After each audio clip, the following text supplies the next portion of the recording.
اللهم اجرنا من النار اللهم اجرنا من النار اللهم اجرنا من النار۔ کوئی شخص امیجن نہیں کر سکتا جی دنیا کی بڑے سے بڑی ناکامی اس ناکامی کے سامنے ذرے کی حیثیت بھی نہیں رکھتی ہے جو میدان محشر میں اٹھانی پڑے گی۔ وَلِعَوْذُ بِاللَّهِ تعالیٰ، جنہوں نے اللہ کی نافرمانی کی، اس کے پیغمبروں کی اطاعت نہ کی، جہاں چاہیں گے وہ لے جائیں گے بہا کر۔ اعوذ باللہ من الشیطان الرجیم۔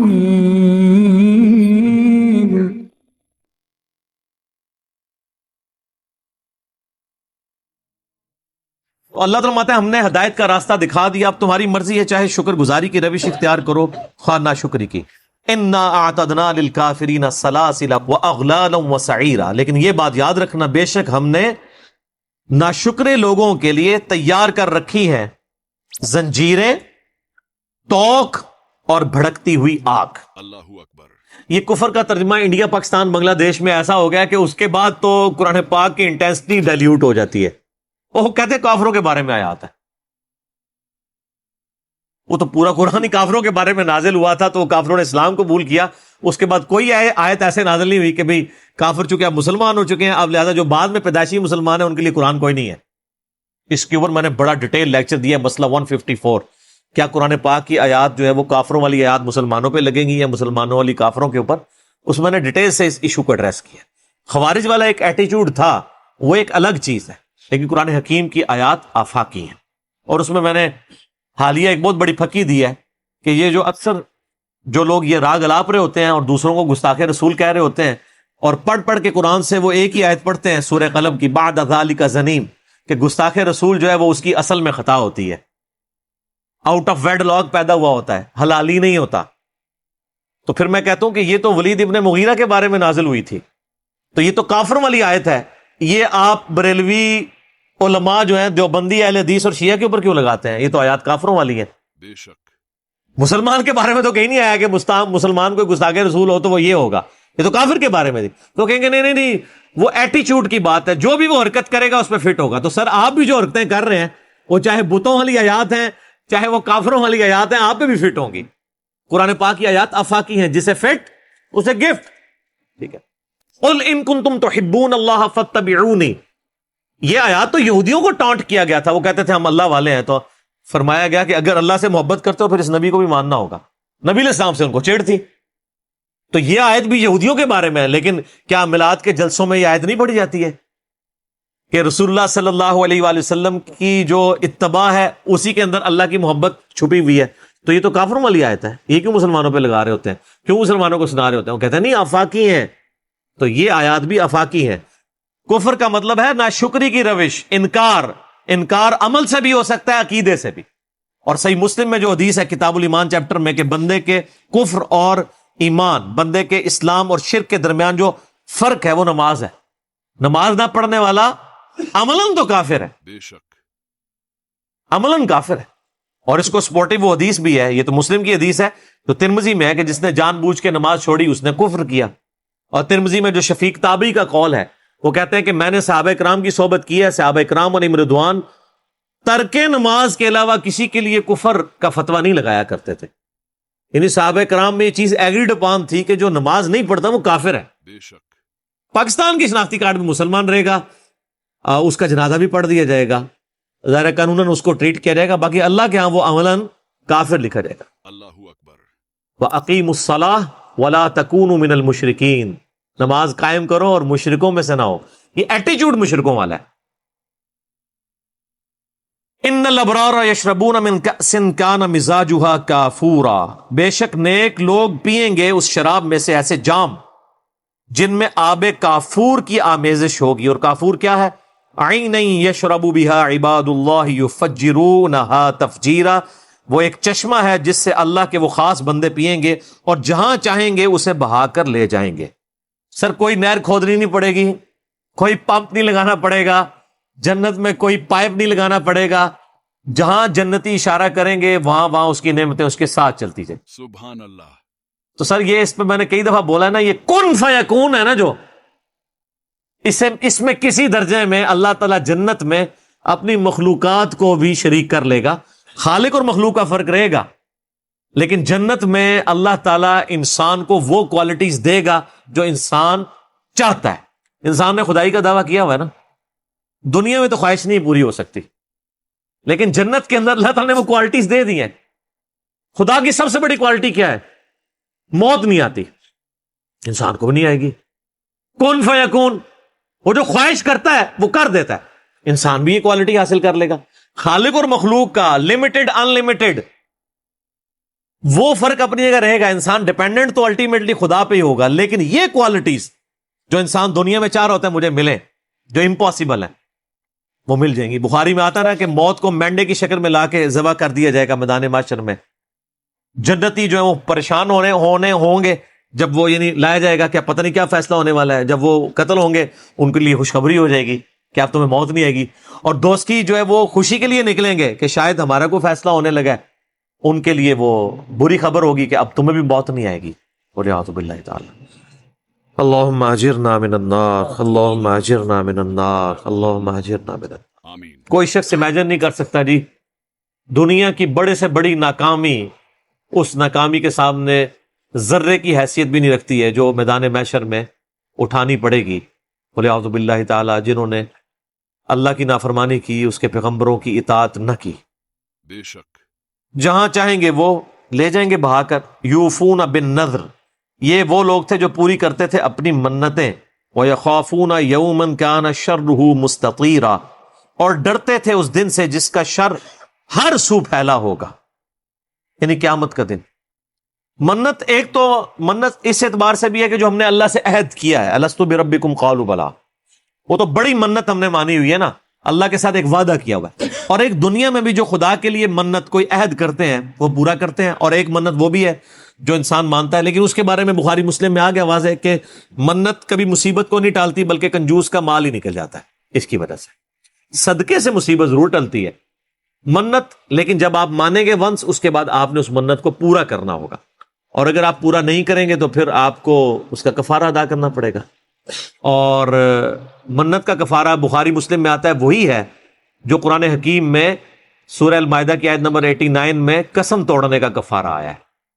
وہ کون سا ہے کہ ایک غلام آزاد کریں, غلام نہ ملے تو آپ نے 10 مساکین کو کھانا کھلانا ہے, یا 10 مساکین کو کپڑے لے کے دینے ہیں, اور اگر یہ بھی استطاعت نہ ہو تو مسلسل 3 روزے رکھنے.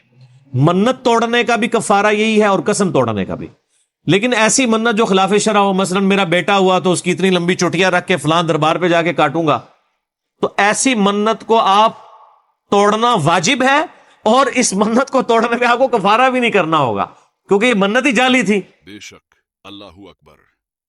تو وہ اپنی منتیں پوری کرتے ہیں اور ڈرتے رہتے ہیں اس دن کے شر سے جس کا شر ہر طرف پھیلا ہوگا. وَيُطْعِمُونَ الطَّعَامَ عَلَى حُبِّهِ مِسْكِينًا وَيَتِيمًا وَأَسِيرًا, اور وہ اس کی محبت میں کھانا کھلاتے ہیں مساکین کو, یتیموں کو اور قیدیوں کو. کس کی محبت میں؟ اگر ہاں کی ضمیر اللہ کی طرف لے جائیں تو اللہ کی محبت میں, اور ہاں کی ضمیر اگر کھانے کی طرف لے جائیں کہ وہ خود بھی ضرورت مند ہوتے ہیں اس کھانے کے, اس کے باوجود, اس کھانے کی طمع ہونے کے باوجود وہ اللہ کے لیے ایثار کر دیتے ہیں. تو دونوں معنوں میں اللہ والا جو مفہوم ہے وہ زیادہ ڈومیننٹ لگتا ہے, چاہے وہ کھانے کی طلب میں بھی, طلب ہوتے ہوئے بھی اللہ کی راہ میں خرچ کرتے ہیں, یا اللہ کی محبت میں کھانے کو خرچ کر دیتے ہیں. دونوں معنی درست ہیں. انما نطعمکم لوجہ اللہ, اور پھر وہ جب کھانا کھلاتے ہیں تو یہ سپورٹو بھی ہو گیا اس کو, یہ وہ والا مفہوم کہ اللہ کے لیے. تو کہتے ہیں ہم صرف اللہ کی رضا کے لیے, اللہ کے چہرے کے لیے, اس کے چہرے کی خوشنودی کے لیے, یا اس کے چہرے کی زیارت کے لیے یہ ہم تمہیں کھانا کھلا رہے ہیں. لا نرید منکم جزاء ولا شکورا, ہم اس کھانا کھلانے کے عوض, تمہارے ساتھ حسن سلوک کرنے کے عوض نہ تو تم سے کسی اجر کے خواہ ہیں اور نہ کسی شکریہ کے بھی. وہ شکریہ کے بھی نہیں. اکثر لوگ جو ہے نا وہ کہتے ہیں جی فلاں کی مدد کی, اس نے 2 بول بھی نہیں بولے شکریہ کے. تو اللہ تعالیٰ فرماتا ہے نیک بندے تو یہ 2 بول بھی شکریہ کے کسی کے سننے کے روادار نہیں ہوتے, ان کو پتا ہوتا ہے اللہ کے ہاں یہ لکھا جا رہا ہے. سبحان اللہ. ہاں, جو لوگ ظاہر ہے اس چیز کی تلاش میں ہوتے ہیں ان کے بارے میں تو بڑی سخت حدیث ہے مسند احمد میں صحیح سند کے ساتھ. جس نے دکھلاوے کے لیے نماز پڑھی اس نے شرک کیا, جس نے دکھلاوے کے لیے روزہ رکھا اس نے شرک کیا, جس نے دکھلاوے کے لیے صدقہ کیا اس نے شرک کیا. وہ تو پھر شرک خفی میں آ جاتی ہے چیز. تو اللہ کے نیک بندے تو ہمیشہ یہ کہتے ہیں ہم تو اللہ سے ہی جزا لیں گے. بلکہ حسن بصری کا قول ہے، وہ کہتے ہیں کہ صحابہ کرام اپنی نیکیوں کو اس طرح چھپایا کرتے تھے جس طرح تم اپنے گناہوں کو چھپاتے ہو، کہ یار یہ پتہ نہ چلے کسی کو، اس میں کہیں سے کوئی آمیزش نہ ہو جائے ریاکاری والی معاملہ، اس لیے چھپا کے نیکیاں کیا کرتے تھے. کئی ایک واقعات ہیں اس میں صحابہ کرام علیہم رضوان کے. اِنَّا نَخَافُ مِن رَبِّنَا يَوْمًا عَبُوسًا قَمْطَرِيرًا، ہم ڈرتے ہیں اپنے رب سے اس دن کے لیے جو بڑا ترش اور سخت ہوگا. اللہم اجرنا من النار، آمین. آمین. فوقاہم اللہ شر ذلک اليوم، تو اللہ تعالیٰ پھر ایسے لوگوں کو اس دن کے شر سے بچا لے گا. وَلَقَّاهُمْ نَضْرَةً وَسُرُورًا، اور اللہ تعالیٰ انہیں چہروں کی تازگی اور دلوں کا سرور عطا فرما دے گا اس دن. وَجَزَاهُمْ بِمَا صَبَرُوا، اور یہ جزا ہوگی ان کے صبر کے بدلے میں. پورا دین ہی صبر ہے سر.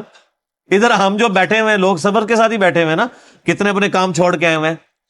روزہ بھی صبر ہے، نماز کے لیے بھی ٹائم نکالنا، اپنی دنیاوی مصروفیات چھوڑنا صبر ہے. پورے کا پورا دین سینٹرڈ اراؤنڈ صبر ہے. بے شک. اسی لیے کہا گیا وَاسْتَعِينُوا بِالصَّبْرِ وَالصَّلَاةِ، صبر کو نماز سے بھی پہلے ذکر کیا ہے. اللہ کی مدد چاہو صبر اور نماز کے ذریعے. بے شک. اللہ اکبر. جنتاً وحریرا، یہ یعنی صبر کے بدلے جنت اور ریشمی لباس ان کو ملے گا. متکئین فیہا علی الارائک، وہاں پہ جو تکیہ لگائے ہوئے ہوں گے جنتی یعنی پلنگوں کے اوپر. لا یرون فیہا شمسا ولا زمہریرا، وہاں ان کو نہ سورج کی تپش سے کوئی تنگی والا معاملہ ہوگا، نہ ہی کوئی ایکسٹراڈنری ٹھنڈک والا معاملہ ہوگا. بڑا معتدل موسم ہوگا جنت کا. بے شک. سبحان اللہ. وَدَانِيَةً عَلَيْهِمْ ظِلَالُهَا وَذُلِّلَتْ قُطُوفُهَا تَذْلِيلًا، اور ان سے اس کے درختوں کے سائے اور میووں کے گچھے جھکے ہوئے لٹک رہے ہوں گے. یعنی یہ بھی نہیں ہے کہ کسی کو سیڑھی لگانی پڑے یا اوپر چڑھنا پڑے، وہ اتنے لٹکے ہوئے گچھے ہوں گے کہ وہ آپ ہاتھ سے توڑ کے اس کو استعمال کر سکتے ہیں. مجھے ضمن حدیث آ گئی، بخاری مسلم میں دونوں میں حدیث ہے. نبی علیہ السلام ایک دفعہ سورج گرہن کی نماز پڑھا رہے تھے، اس دوران آپ علیہ السلام چند قدم آگے چلے، آپ نے اپنا مبارک ہاتھ بلند کیا، پھر واپس کیا. صحابہ کرام نے بعد میں پوچھا اللہ کے محبوب صلی اللہ علیہ وآلہ وسلم آپ کو ایک ایسا عمل کرتے ہوئے دیکھا ہے جس سے پہلے نہیں دیکھا. تو آپ فرمایا کہ میں نے نماز کے دوران جنت دیکھی، اور وہاں پہ میں نے انگوروں کا ایک گوشہ دیکھا. میں نے ارادہ کیا میں اسے توڑ لوں، لیکن پھر میں نے اس کو ترک کر دیا، اور اگر میں توڑ لیتا تو تم ہمیشہ اسے کھاتے رہتے، کیونکہ جنت کو فنا نہیں ہے. جنت کی کوئی چیز دنیا میں آ گئی اسے فنا نہیں ہے، جتنا کھائیں گے اتنا اور بن جائے گا. تو میں نے پھر اس کو ترک کر دیا. یعنی اللہ تعالیٰ نے وہ نعمتیں پردے میں رکھی ہوئی ہیں. نبی علیہ السلام کی یہ شان مبارک ہے کہ آپ اس دنیا میں نماز پڑھتے ہوئے اللہ نے آپ کو جنت دکھائی 7 آسمانوں کے اوپر، اور آپ کا ہاتھ مبارک دنیا میں رہتے ہوئے اس جنت تک اپروچ بھی آپ فرمایا میں نے ارادہ کیا توڑنے کا. تو نبی علیہ السلام کے بارے میں ہم جو بشریت کلیم کرتے ہیں تو وہ ہم ایز اے سپیشیز کرتے ہیں. مرتبے کے اعتبار سے کوئی انسان بھی، بلکہ انسانیت کو ناز ہے ان کے اوپر. یہ جب نبی علیہ السلام کی بشریت کا ذکر ہوتا ہے تو یہ سپیشیز کے طور پہ ہو رہا ہے، آپ کی کوالٹیز کے طور پہ نہیں. ان چیزوں کو ذہن میں رکھنا چاہیے. لہذا توحید کو بیان کرتے ہوئے توہین والا پہلو بھی نہیں ہونا چاہیے.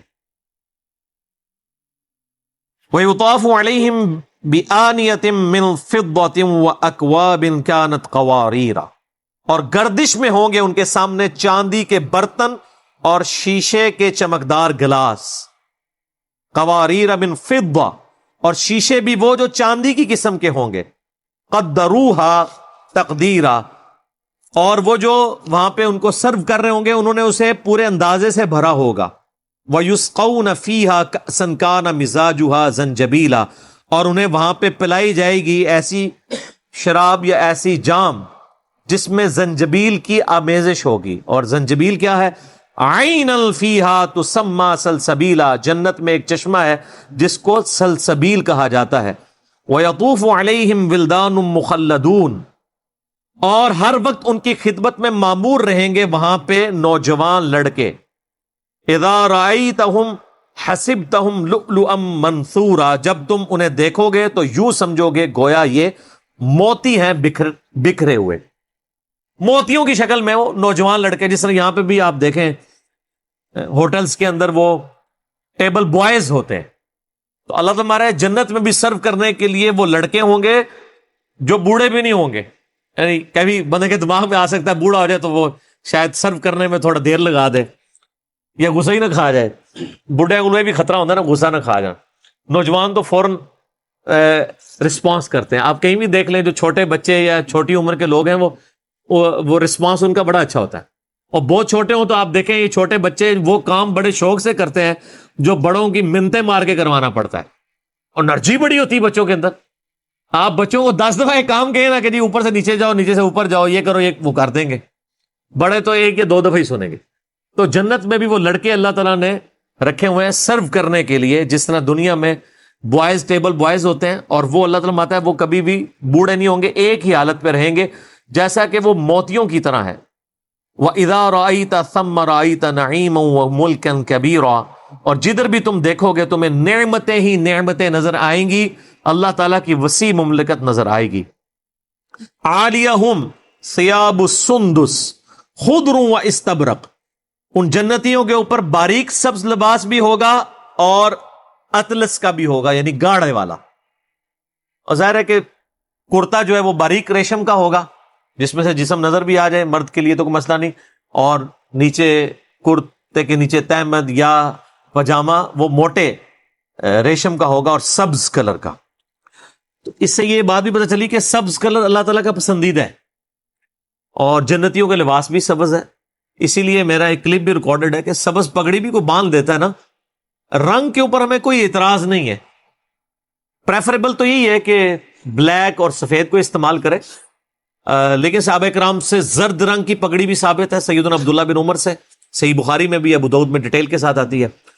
ہر وہ رنگ جو ہم کپڑوں کے طور پہ پہن سکتے ہیں اس کی اگر کوئی پگڑی بنا لے, لال پگڑی کو پہن لیتا ہے یا اسی طریقے سے بلو پہن لیتا ہے, اس میں کوئی اعتراض والی بات نہیں ہے. البتہ سنت کے زیادہ قریب وہ والا عمل ہوگا کہ جو بلیک اور سفید والا ہے, ورنہ ہم جو عموماً کپڑے بھی پہن رہے ہوتے ہیں اس میں بھی زیادہ تر تو نبی علیہ السلام نے سفید کلر ہی پسند فرمایا نا. سنن ابن ماجہ میں حدیث ہے کہ اللہ تعالیٰ کی بارگاہ میں پیش ہوتے وقت قبروں میں اور مسجدوں میں سب سے بہترین لباس تمہارے لیے سفید ہے.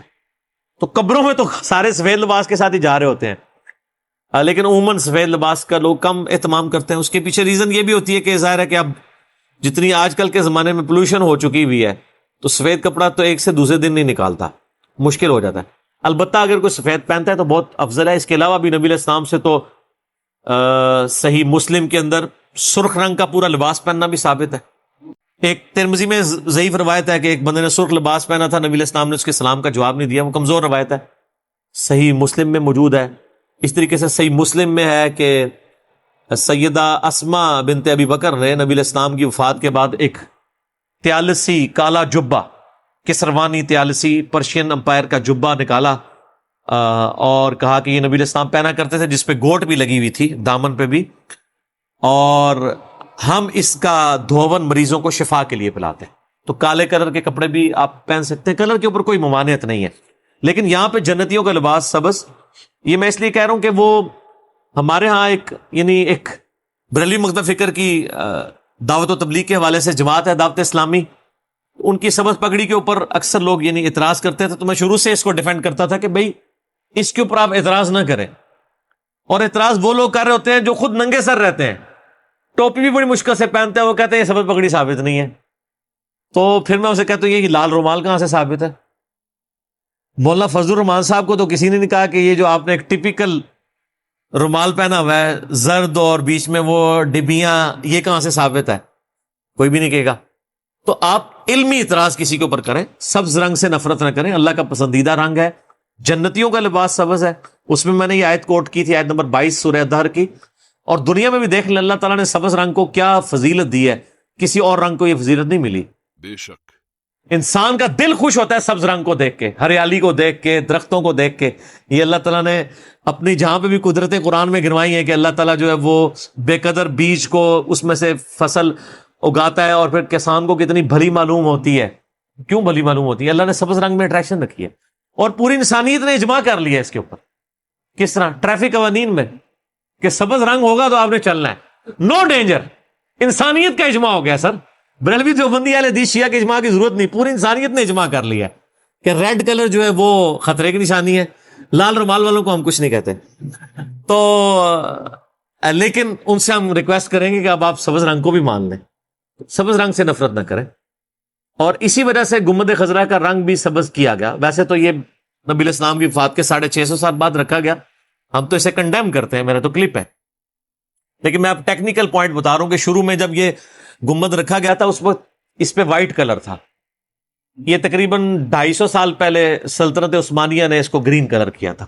بیچ میں سعودی حکومت کو یہ مشورہ دیا گیا کہ اس کا کلر چینج کریں، کم از کم جو ہے وہ لوگوں کو یہ پتا چلے کہ یار یہ گنبد نبی علیہ السلام نے نہیں بنایا تھا، آپ کی تو مخالفت ہے، صحیح مسلم میں حدیث ہے قبروں پہ مارتے بنانے سے. تو پھر بعد میں علماء عرب نے خود ہی کہا کہ جی اس کو نہ تو ریموو کرنے کی ضرورت ہے کیونکہ فتنہ کھڑا ہوگا، رنگ بھی چینج نہ کریں، بلکہ رنگ وہ ہر سال کرتے ہیں خود. یہ نہیں ہے کہ وہ آپ پتہ 668 ہجری میں رکھا گیا ہے، آلموسٹ 800 سال ہونے کو آئے ہیں، تو وہ ہر سال کلر ہوتا ہے. بلکہ میرے پاس کلر پڑا بھی ہوا ہے، پرانا جو اتارتے ہیں نا اس تبرکن ہمیں کسی نے دیا بھی ہوا ہے. تو بلکہ ہم جب وہ میلاد کے پروگرام کروایا کرتے تھے تو اس میں زیارت بھی کروایا کرتے تھے اس کی. تو وہ یعنی ہر سال وہ سعودی حکومت کرواتی ہے کلر، خود اس کے اوپر کرواتی ہے کلر، تاکہ وہ ایک اب چل رہا ہے. ظاہر ہے اس میں تو صحیح بخاری میں حدیث ہے، سیدہ عائشہ سے نبی علیہ السلام نے فرمایا تھا، عائشہ تیری قوم نئی نئی جھالیے سے نہ پھری ہوتی تو میں حتیم کو توڑ کے کعبے میں داخل کر دیتا، لیکن پھر میں نے یہ ارادہ ترک کر دیا. حالانکہ نبی علیہ السلام کی خواہش تھی کہ وہ ابراہیمی بنیادوں پہ خانہ کعبے کو کھڑا کیا جائے، لیکن فتنے کے ڈر سے. اور یہ فتنہ اتنی بڑی چیز ہے کہ نبی علیہ السلام دنیا میں موجود ہیں اور آپ کانفیڈنٹ نہیں ہیں کہ میرے ماننے والے جو میرے لیے جان بھی دینے کے لیے تیار ہیں وہ اس فتنے سے بچ جائیں گے. ہم تو ایسے کہتے ہیں نا کہ جانثار تھے، یہ بات کرنا آسان ہوتا ہے، سارے نہیں جانثار ہوتے، سارے کوئی ایک کلاس اسٹوڈنٹ نہیں ہوتے ہیں، نیچے کے لوگ بھی ہوتے ہیں، ہر طرح کے لوگ ہوتے ہیں. بے شک. تو نبی علیہ السلام فرمایا مجھے تیری قوم سے خطرہ ہے کہ یہ نئی نئی جھالیے سے پھری ہے، یہ کہیں نہ کہیں کعبہ ہی گرا دیا، حتیم صدیوں سے چل رہا تھا اس کو کعبے کے اندر کر دیا. پھر صحیح مسلم میں آتا ہے بعد میں عبداللہ ابن زبیر نے یہ کر دیا تھا. تو اور پھر سیدہ عائشہ سے انہوں نے اس لیے کیا، انہوں نے ان کی خالہ بھی تھی سیدہ عائشہ سے، انہوں نے جا کے حدیث پوچھی کہ بالکل نبی علیہ السلام خواہش تھی، تو انہوں نے کہا اب تو کوئی مسئلہ نہیں ہے نا، اب تو اتنا عرصہ ہو گیا. جس طرح کہ حضرت عمر نے بھی تراویح کی جماعت کنٹینیو کیوں کی تھی کہ بھئی اب تو فرض ہونے کا خطرہ نہیں ہے، نہ لوگوں کے دماغ میں آئے گا، تو اسے کنٹینیو کر دیا جائے. لیکن ساتھ ہی سیدنا عمر نے کہا افضل یہی ہے کہ گھر میں اکیلے پڑھو، اسی بخاری کی حدیث میں جو آدھی حدیث پیش کی جاتی ہے آدھی چھپا لی جاتی ہے، صرف اہل حدیث ہی بیان کرتے ہیں، باقی لوگ نہیں کرتے کیونکہ ان کے مجمع چھٹ جائیں گے. تو اسی طریقے سے یہاں پہ بھی جب عبداللہ ابن زبیر نے اسے داخل کیا تو پھر بعد میں حجاج ابن یوسف نے جب ان کو شہید کر دیا، پھر اس نے ضد میں دوبارہ خانہ کعبے کو توڑ کے تو پھر حتیم باہر نکال دیا اور خانہ کعبہ شریف کو اسی طریقے سے واپس اس بنیاد پہ لے آئے. تو پھر جب عباسیوں کی حکومت آئی نا، عباسیوں کو چونکہ بنو امیہ سے ٹسل تھی، انہوں نے کہا کہ ہم تو پھر اس کو دوبارہ سے حتیم کو اندر داخل کریں گے. تو پھر امام مالک نے کہا تھا کہ خدا کے لیے اسے حکمرانوں کی گیم نہ بناؤ، اس کو یہیں رہنے دو آپ. اور اس میں انہوں نے کہا کہ اس میں سہارا آپ اس حدیث سے لوں گا میں کہ نبی علیہ السلام فرمایا عائشہ تیری قوم نئی نئی جھالیے سے نہ پھری ہوتی تو میں جو ہے وہ حتیم کو کعبے کے اندر داخل کر دیتا. تو انہوں نے کہا اب یہ آئے دن فتنہ کھڑا رہے گا، کوئی اور حکمران آئے گا وہ توڑ کے اندر کر دے گا، پھر وہ باہر کر دے گا، اور یہ سلسلہ جاری رہے گا. اور الفتنہ تو اکبر من القتل، فتنہ جو ہے وہ قتل سے بھی بڑی چیز ہے. اللہ اکبر. تو مجھے اس سے چیز یاد آ گئی کہ اس معاملے میں تھوڑی سی ٹالریشن بھی شو کرنی چاہیے، ٹالرنس شو کرنی چاہیے. بے شک. اللہ تعالیٰ فرماتا ہے کہ ان پہ سبز لباس ہوگا، موٹا بھی باریک بھی، وَحُلُّوا أَسَاوِرَ مِن فِضَّةٍ، اور انہیں چاندی کے کنگن پہنائے جائیں گے، وَسَقَاهُمْ رَبُّهُمْ شَرَابًا طَهُورًا، اور ان کا رب انہیں پاکیزہ شراب بھی وہاں پہ پلائے گا. یہ وہ شراب نہیں ہوگی کہ جس سے نشہ آ جائے، سورہ واقعہ میں ڈیٹیل آتی ہے کہ وہ نشے والی شراب نہیں ہوگی، ٹیسٹی، اور وہ دنیا کا کوئی ٹیسٹ ہی نہیں اس کا مقابلہ کرتا. بخاری مسلم میں حدیث ہے، حدیث قدسی، کہ اللہ تعالیٰ فرماتا ہے میں نے اپنے بندوں کے لیے وہ نعمتیں چھپا رکھی ہیں جو نہ کسی آنکھ نے دیکھی، نہ کسی کان نے سنی، نہ کسی کے دل پہ اس کا کھٹکا گزرا.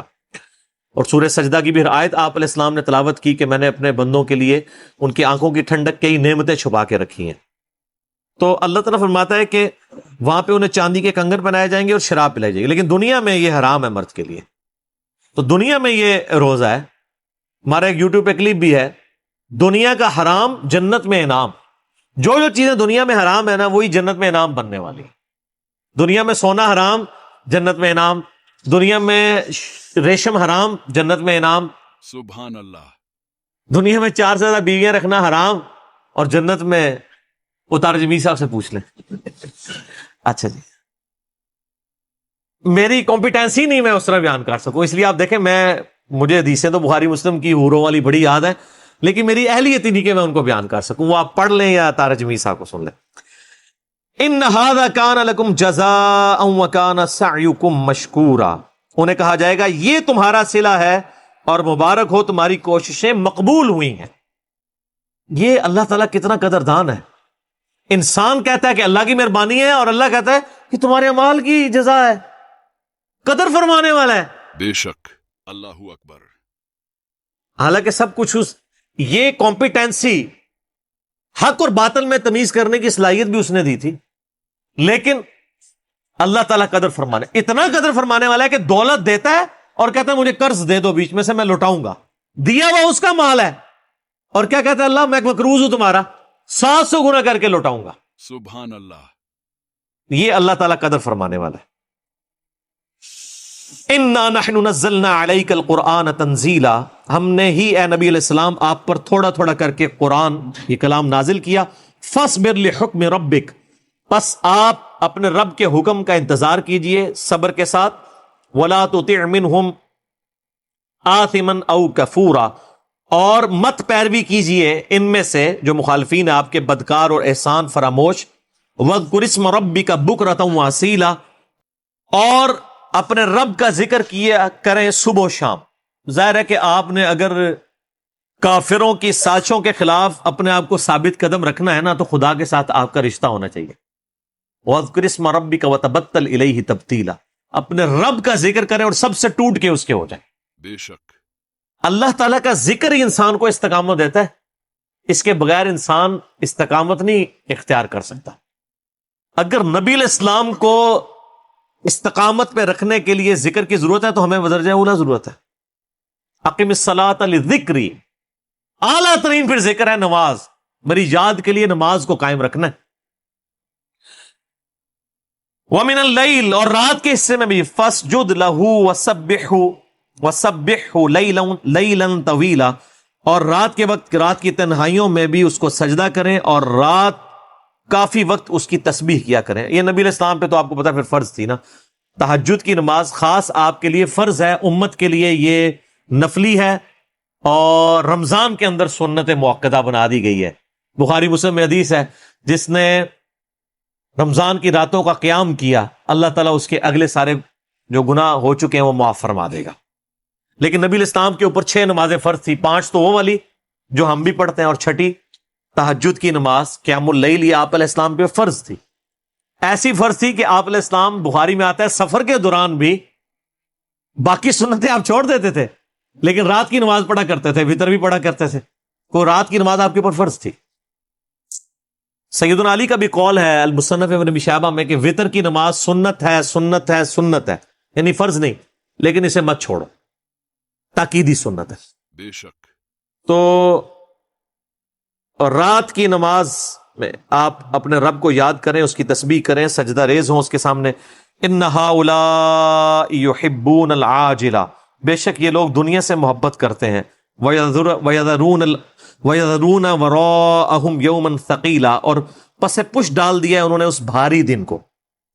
اور یہ اصل کانٹے کی بات ہے. یونیورسل ٹروتھ جو قرآن میں آیا ہے نا، ساری الہامی کتابوں کا نچوڑ وہ یہی ہے. بل تؤثرون الحیات الدنیا والآخرۃ خیر وابقیٰ ان ھذا لفی الصحف الاولی صحف ابراہیم وموسیٰ. ایک ہی کانٹے کی بات تھی تمام الہامی کتابوں میں کہ تم دنیا کی زندگی کو ترجیح دیتے ہو اور آخرت کی زندگی بہتر بھی ہے اور ہمیشہ قائم رہنے والی بھی ہے. یہی ایک کانٹے کی بات تھی جو اگلے الہامی صحائف کے اندر تھی، قرآن سے پہلے جو نازل ہوئے، چاہے وہ ابراہیم کے ہوں چاہے موسیٰ کے. یہی ایک کانٹے کی بات ہے. نحن خلقناہم وشددنا اسرہم. ہم نے ہی ان کو پیدا کیا یعنی انسان کو، اور اس کے جوڑ مضبوط بنائے. وَإِذَا شِئْنَا بَدَّلْنَا أَمْثَالَهُمْ تَبْدِيلًا. اور جب ہم چاہیں گے ان کی شکلوں کو بدل کر رکھ دیں گے. یعنی یہ بھی ہو سکتا ہے کہ اللہ تبارک و تعالیٰ اپنے فرمانوں کو تباہ و برباد کر کے نئی مخلوق پیدا کر دے اور وہ اس کے تابع فرمان ہو, اور اللہ تعالیٰ ان کے اعمال کے بدلے میں ان کی شکلوں کو بدل دے. دنیا کے اندر بھی ایسا عذاب آ سکتا ہے اور آخرت میں تو آئے گا. بنی اسرائیل کے ساتھ تو دنیا میں ہوا نا, کونوا قردۃ خاسئین, پھٹکارے ہوئے بندر بن گئے. تو اللہ تعالیٰ یہ دھمکی دے رہا ہے کہ ڈر جاؤ, اللہ تعالیٰ یہ کر سکتا ہے تمہارے ساتھ. ان ھذہ تذکرہ, اتنی باتیں کرنے کے بعد کنکلوڈ کیا جا رہا ہے کہ یہ ہے ساری نصیحت کی باتیں. فمن شاء اتخذ الی ربہ سبیلا, اب بس جس کی مرضی وہ اپنے رب کی طرف راستہ اختیار کرے. جہاں سے بات شروع ہوئی تھی وہاں پہ کنکلوڈ ہو رہی ہے. بات کہاں سے شروع ہوئی تھی؟ انا ہدیناہ السبیل اما شاکرا و اما کفورا, ہم نے ہدایت کا راستہ دکھا دیا ہے, اب تمہاری مرضی ہے چاہے شکر گزاری کی روش اختیار کرو خواہ نہ شکری کی. اور بات کنکلوڈ بھی اس صورت میں یہاں پہ ہو رہی ہے کہ اللہ تعالیٰ ماتا ہے ان ھذہ تذکرہ, یہ قرآن تو ہے نصیحت. فمن شاء اتخذ الی ربہ سبیلا, تو بس جس کی مرضی وہ اپنے رب کی طرف راستہ اختیار کر لے. تو جو اختیار کرے گا اس کا انجام پیغمبروں کے ساتھ ہوگا, اور جو نافرمانی کی روش اختیار کرے گا اس کا پھر انجام پیغمبروں کے دشمنوں کے ساتھ ہوگا. وَلِعَاذُ بِاللَّهِ تَعَالَى اللَّهُمَّ مَنْ أَحْيَيْتَهُ مِنَّا فَأَحْيِهِ عَلَى الْإِسْلَامِ وَمَنْ تَوَفَّيْتَهُ مِنَّا فَتَوَفَّهُ عَلَى الْإِيمَانِ. اللهم ثبتنا على الإيمان, اللهم ثبتنا على الإسلام, اللهم ثبتنا على القرآن, اللهم أجرنا من النار, آمین. وما تشاءون الا ان يشاء اللہ, اور تم کیا چاہو گے بجز اس کے کہ جو اللہ چاہے. ان اللہ کان علیما حکیما, بے شک اللہ تعالیٰ علم والا ہے, حکمت والا ہے. یعنی انسان کی کیا مرضی چل سکتی ہے؟ مرضی تو اس کی چلے گی جو اس کائنات کا مالک ہے. بے شک زمین و آسمان کی ساری مخلوقات مل کے کسی ایک شخص کو بھی اللہ کے عذاب سے نہیں چھڑا سکتی, کیونکہ زمین و آسمان میں کسی مخلوق کی مرضی اللہ کے اوپر چل نہیں سکتی. اللہ کے اوپر کسی کی دھونس نہیں ہے. بے شک اللہ اکبر. شفاعت کا بھی جو عقیدہ ہے وہ بالاذن ہے. من ذا الذی یشفع عنده الا باذنہ, دھونس نہیں ہے. وہ تو اتنی واضح بات ہے بخاری مسلم دونوں میں, اے میری بیٹی فاطمہ میرے مال سے جو کچھ لینا ہے لے لے, اگر اللہ کے حضور پکڑی گئی تو میں تیرے کچھ کام نہ آؤں گا. یہ ان کو کہا جا رہا ہے جو جنتی عورتوں کی سردار ہیں. بخاری مسلم دونوں میں حدیث ہے کہ فاطمہ جنتی عورتوں کی سردار ہے. یہ ان کو کہہ کے ہمیں سنایا جا رہا ہے کہ تم کسی جو ہے وہ شیر کا شکار نہ ہو جانا کہ کچھ بھی ہے اللہ تیرے محبوب کی امت سے ہے. یہ تو ہم کچھ اور ہی کہہ رہے ہوتے ہیں کہ یا اللہ جو کچھ بھی ہے ہم نے تو اپنے آپ کو سیدھا کوئی نہیں کرنا, بس اسی طرح قبول کر لے محبوب کی نسبت کی وجہ سے. نعوذ باللہ. نبی علیہ السلام کی نسبت کی جو لاج رکھے گا اسی کو یہ نسبت کام آئے گی, اور اگر وہ باغیوں کی زندگی گزارے گا پھر کوئی نہیں. نبی علیہ السلام نے تو کئی مواقع پہ فرمایا, صحیح مسلم کی حدیث ہے, جس نے ملاوٹ کی وہ ہم میں سے نہیں. آپ تو اعلان برات کر چکے ہیں, اور سب سے بڑا اعلان برات قرآن میں ہے سورہ الفرقان کی آیت نمبر 30 میں, وقال الرسول یا رب ان قوم اتخذوا هذا القرآن مہجورا. نبی علیہ السلام قیامت الدین شکایت کریں گے کہ میری امت نے, میری قوم نے قرآن کو پیٹھ کے پیچھے ڈال دیا. تو جس کی شکایت اللہ کے محبوب صلی اللہ علیہ وآلہ وسلم لگائیں گے اس کی شفاعت کون کرے گا؟ اللہ اکبر. ہمیں تو صرف تصویر کا ایک رخ بتایا گیا, جو شفاعت ہو جانی ہے. اتنا سیدھا معاملہ نہیں ہے. بے شک یدخل من یشاء فی رحمتہ, جس کو چاہتا ہے وہ اپنی رحمت میں داخل کرتا ہے. اور یہ معنی بھی ہو سکتا ہے یدخل من یشاء فی رحمتہ, جو اللہ کی رحمت میں داخل ہونا چاہتا ہے وہ اسی کو اس میں داخل کرتا ہے. اگر یہ من کی ضمیر جو ہے اس شخص کی طرف لوٹائی جائے جو واقعی اللہ کی طرف راستہ اختیار کرتا ہے, تو اس کا معنی یہ ہوگا کہ وہ اپنی رحمت میں اسے داخل کرتا ہے جو چاہتا ہے کہ داخل ہو. والذین جاہدوا فینا لنہدینہم سبلنا, جو لوگ ہماری راہ میں کوشش کریں گے ان کے لیے ہم اپنی راہیں کھولیں گے. بے شک. والظالمین اعد لہم عذابا علیما, اور جو ظالم ہے ان کے لیے تو ہم نے سجا کر رکھا ہے خوب تیار کر کے دردناک عذاب. والعیاذ باللہ تعالی. اللہم اجرنا من النار, اللہم اجرنا من النار, اللہم اجرنا من النار. اللہم من احییتہ منا فاحیہ علی الاسلام ومن توفیتہ منا فتوفہ علی الایمان. اللہ تعالیٰ سے دعا ہے جو حق بات میں نے کہی اللہ تعالیٰ ہمارے دلوں میں راسخ فرمائے. اللہم صلی علی محمد وعلی آل محمد کما صلیت علی ابراہیم وعلی آل ابراہیم انک حمید مجید. آمین. سورہ الانسان